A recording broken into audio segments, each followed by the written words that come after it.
Assalamualaikum warahmatullahi wabarakatuh. Selamat pagi mitra Radio Ananda. Senang sekali dapat berjumpa dalam Islam News Update bersama saya Ardiansyah. Dan saya Andinia Putri.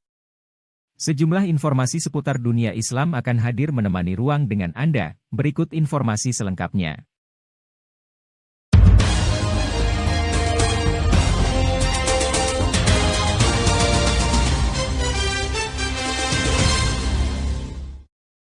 Mitra pendengar, Masjid Jakarta Islamic Center dibersihkan dan mulai direnovasi. Republika, Jakarta, 4 bulan lalu, kubah Masjid Raya Jakarta Islamic Center terbakar. Kubah bangunan tersebut dan mengakibatkan ruang beribadah di bawahnya menjadi rusak. Kini ruangan tersebut mulai dibersihkan. Sebanyak 300 personil dari berbagai instansi di Provinsi DKI Jakarta dikerahkan untuk melakukan pekerjaan tersebut. Ada kawan-kawan dari Badan Pengelola Aset, Sumber Daya Air, dari Cipta Karya, dari Lingkungan Hidup, Bina Karya, Satpol PP, ada juga teman-teman dari kecamatan, kelurahan, dan tentunya dari Dinas Sosial itu sendiri, kata Kepala UPK JC Zulkifli Said, dalam siaran pers yang diterima Republika pada Selasa, 14 Februari 2023. Kegiatan bersih-bersih ini rencananya akan berlangsung selama 2 hari, yakni membersihkan puing-puing sisa terbakarnya kubah Masjid Jakarta Islamic Center. Puing-puing itu untuk selanjutnya akan dipindahkan ke tempat lain di tempat penyimpanan di Pulau Mas. Jadi puing-puing ini kemudian kita angkut dengan puluhan truk yang telah kita siapkan dan akan dikawal oleh Dishub yang akan kita relokasi ke tempat penyimpanan aset yang berlokasi di Pulau Mas, terangnya. Setelah dilakukan pembersihan, lanjut Zulkifli akan dilakukan kajian-kajian terhadap struktur yang ada untuk dijadikan bahan dasar serta tindakan-tindakan apa yang harus dilakukan pemerintah Provinsi DKI. Kajian struktur bangunan ini akan dilakukan oleh Dinas Cipta Karya sebagai titik awal rencana ke depan.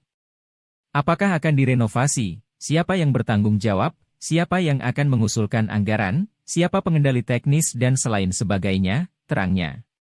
Semoga kegiatan pembersihan ini dapat dilancarkan dan dalam perlindungan Allah. Kemudian proses renovasi pun dapat berjalan dengan lancar.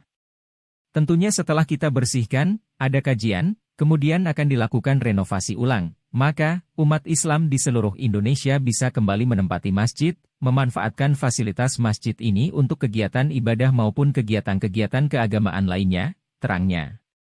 Seperti diketahui sebelumnya kubah Masjid Raya Jakarta Islamic Center, JIC, yang berada di Jalan Kramat Jaya Raya, Kelurahan Tugu Utara, Kecamatan Koja, Jakarta Utara dilalap si jago merah. Kebakaran pada kubah JIC tersebut terjadi pada Rabu, 19 Oktober 2022, sekitar pukul 15.24 waktu Indonesia Barat. Tim Liputan, Republika memberitakan. Beralih ke Sulbar. Kemenak Sulbar libatkan tokoh agama turunkan angka stunting. Dinas Kesehatan Kota Batu melaksanakan sosialisasi isi piringku yang digelar bersamaan dengan pelayanan Posyandu di Posyandu Durian, Desa Tulungrejo, Kota Batu, Selasa, 7 Februari 2023. Kegiatan ini bertujuan untuk menurunkan angka stunting di Kota Batu. Republika, Mamuju Kementerian Agama, Kemenak, Provinsi Sulawesi Barat, Sulbar, melibatkan tokoh agama dalam menurunkan angka stunting di provinsi tersebut. Kepala Kantor Kemenak Sulbar Syafruddin Baderung mengatakan, Kemenak Sulbar bekerja sama dengan Badan Kependudukan dan Keluarga Berencana Nasional, BKKBN, setempat untuk menurunkan angka stunting di provinsi itu. Ia mengatakan BKKBN dan Kemenak Sulbar telah melakukan rapat kerja daerah untuk program pembangunan keluarga, kependudukan dan keluarga berencana dengan tema Bangga Kencana. Menurut dia, rapat kerja tersebut untuk mendukung percepatan penurunan stunting di Provinsi Sulbar pada 2023.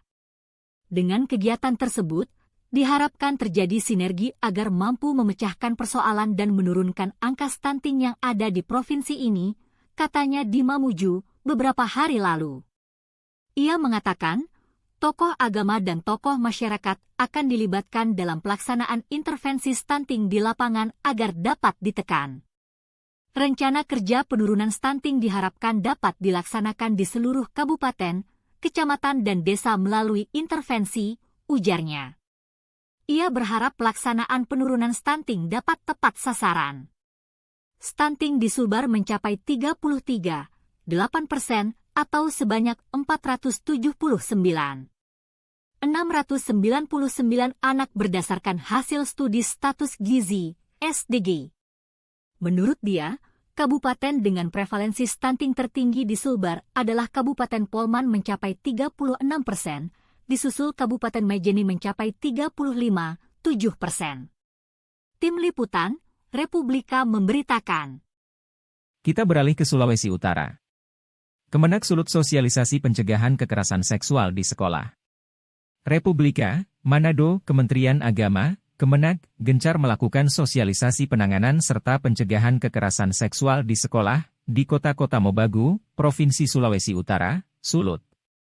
Kepala Kemenak Sulut Hasar bin Sehe mengatakan, untuk menindaklanjuti Peraturan Menteri Agama, PMA, RI Nomor 73 Tahun 2022 tentang pencegahan dan penanganan kekerasan seksual di Satuan Pendidikan pada Kementerian Agama. Kakanwil melakukan sosialisasi PMA 73 tahun 2022 yang digelar di halaman madrasah. Kekerasan seksual merupakan perbuatan yang bertentangan dan merendahkan harkat dan martabat manusia, apalagi dalam lingkungan Kementerian Agama, kata Sarbin di Kota Mobagu, Senin. Kekerasan seksual merendahkan harkat dan martabat manusia. Pelaksanaan pencegahan dan penanganan kekerasan seksual di madrasah harus dilakukan secara cepat, terpadu, dan terintegrasi. Untuk itu, Kakanwil berharap agar melalui sosialisasi ini para guru dan siswa memahami betul, menyadari dan melakukan langkah-langkah pencegahan sejak dini termasuk mitigasi yang tepat, jika ada indikasi terjadi kekerasan seksual di lingkungan madrasah. Saya minta ini menjadi perhatian serius dari kita semua terutama para guru dan siswa, jelasnya. Ia menjelaskan tidak boleh lalai dan membiarkan ini terjadi, karena merusak martabat kita sebagai manusia sekaligus menjatuhkan marwah institusi kita Kementerian Agama. Di tengah-tengah peringatan yang dilakukan secara sederhana di halaman madrasah, Kakanwil Kemenak Sulut Hasar bin Sehe hadir dan menyapa serta memberikan ucapan selamat dan pembinaan kepada para guru dan para siswa yang hadir. Saya mengucapkan selamat hari lahir kepada Men 1 Kota Mobagu yang ke-31. Semoga di usia yang cukup panjang ini madrasah ini terus melahirkan generasi-generasi emas masa depan Indonesia dengan prestasi-prestasi yang membanggakan dan bermanfaat bagi agama dan bangsa Indonesia, ungkap Kakanwil. Tim Liputan, Republika memberitakan. Mitra Ananda. Dubes Zuhairi Misrawi berbincang pribumisasi Islam ala Gus Dur depan kader NU Tunisia. Republika, Tunis, Duta Besar Republik Indonesia untuk Tunisia, Zuhairi Misrawi, memaparkan pemikiran KH Abdurrahman Wahid tentang pribumisasi Islam dalam kajian Gus Durian di Sekretariat Pengurus Cabang Istimewa Nahdlatul Ulama, Cino, Tunisia, 13 Februari 2023. Hal tersebut sebagai bagian dari upaya menghidupkan pemikiran Gus Dur bagi para kader muda Nahdlatul Ulama. Zuhairi mengatakan, pemikiran Gus Dur merupakan salah satu pemikiran yang relevan bagi Indonesia kontemporer dan masa depan. Sebab itu, para kader NU di Tunisia sejatinya dapat memahami pemikiran Gus Dur yang mampu mengintegrasikan antara keislaman, keindonesiaan, dan kemanusiaan. Saya beruntung bisa dekat secara pribadi dan pemikiran dengan Gus Dur, sehingga mampu menyelami gagasannya yang luar biasa.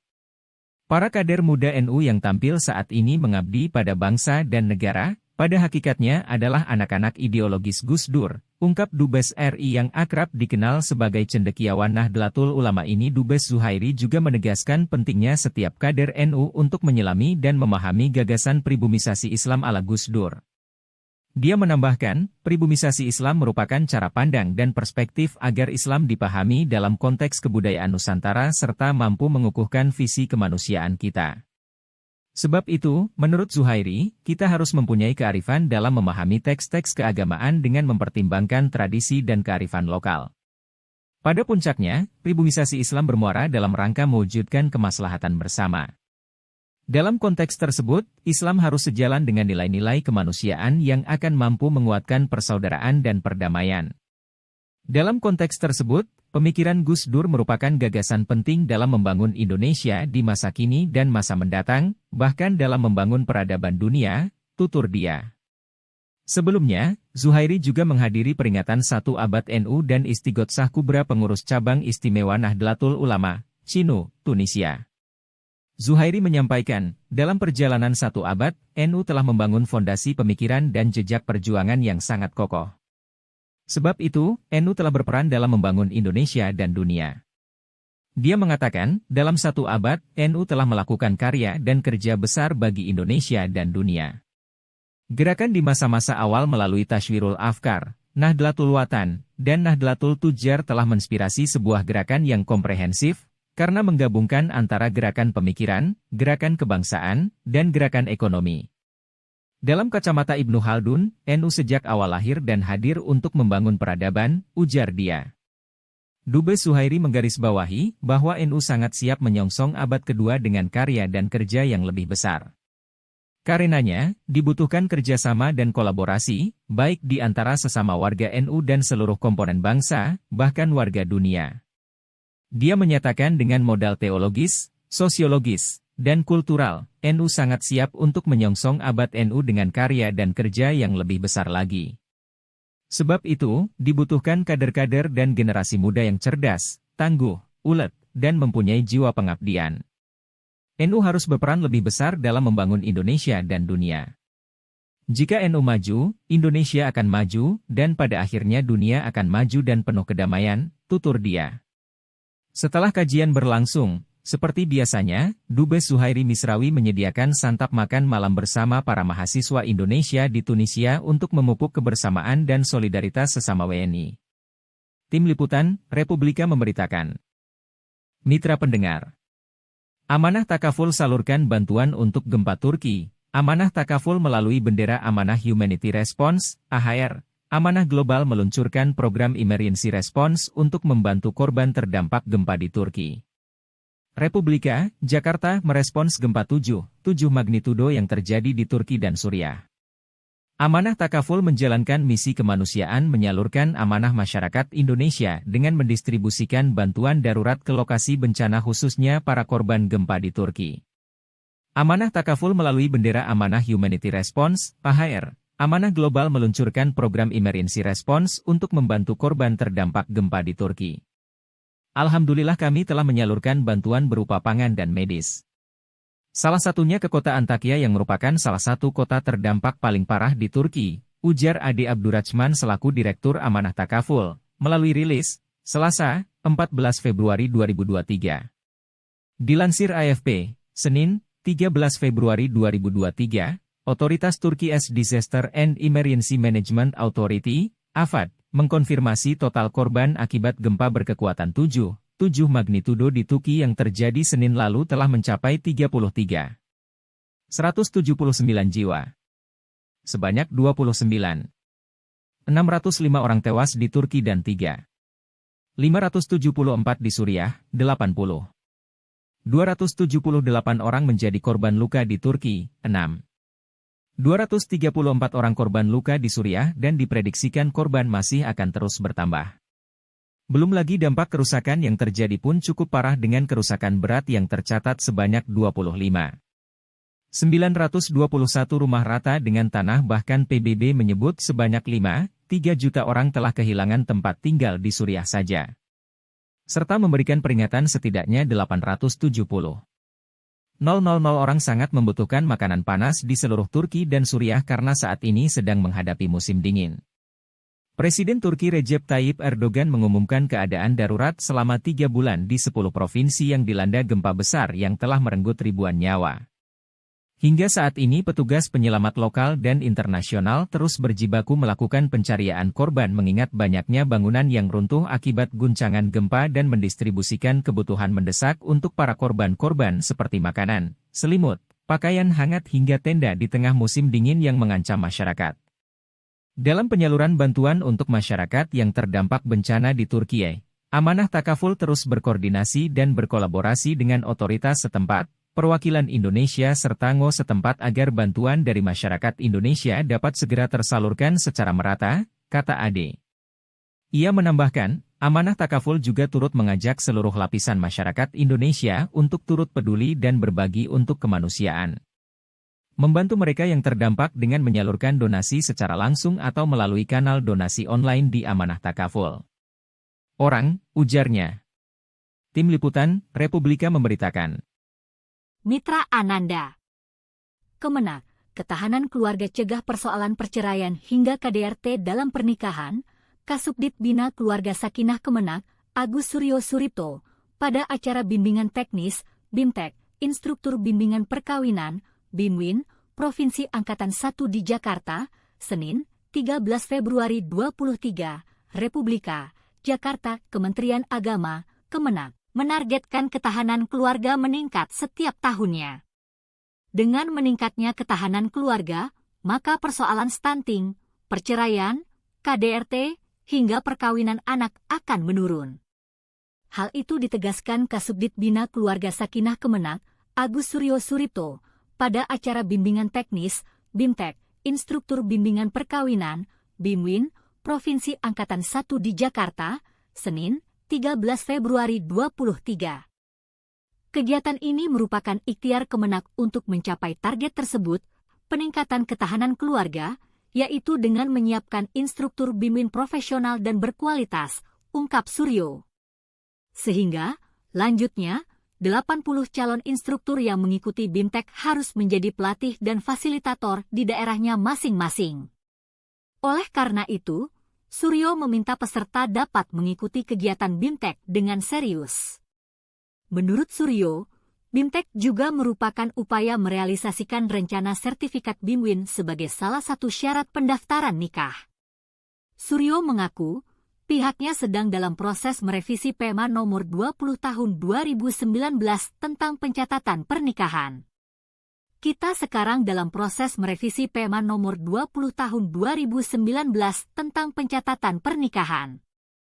Kalau dahulu BIMWIN hanya sebagai saran saja, maka sekarang BIMWIN itu menjadi persyaratan wajib bagi Catin ketika hendak mendaftar nikah, jelasnya.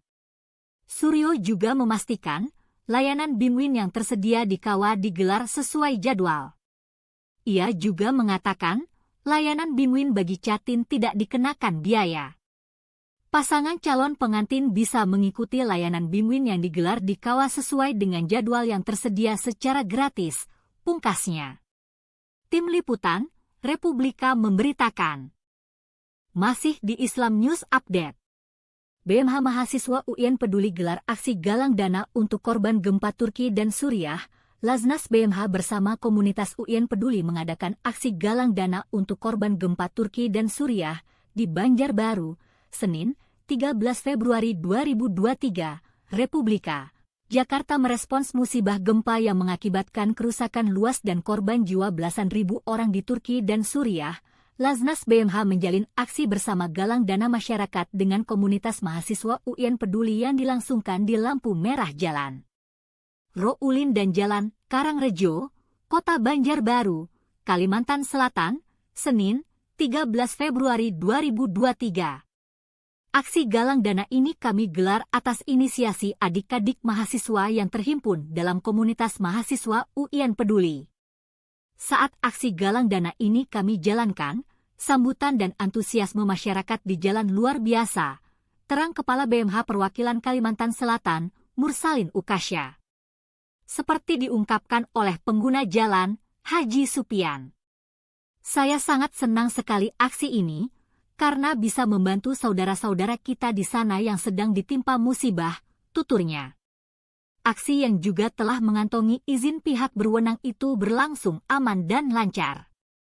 Sebanyak 40 personel mahasiswa pun ikut bahagia karena melalui aksi ini, yang berlangsung dari pukul 14.00 WITA, tetap dapat berkontribusi bagi masyarakat dunia, ungkap perwakilan mahasiswa Semringah. Tim Liputan, Republika memberitakan. Informasi terakhir Mitra. Malaysia awasi penggunaan dana zakat, Malaysia awasi penggunaan dana zakat. Foto, ilustrasi zakat. Republika Todi Badai. Republika, Kuala Lumpur, Malaysia mencium adanya dugaan penyelewengan dana zakat yang melibatkan Dewan Agama Islam Negeri 9, Mains.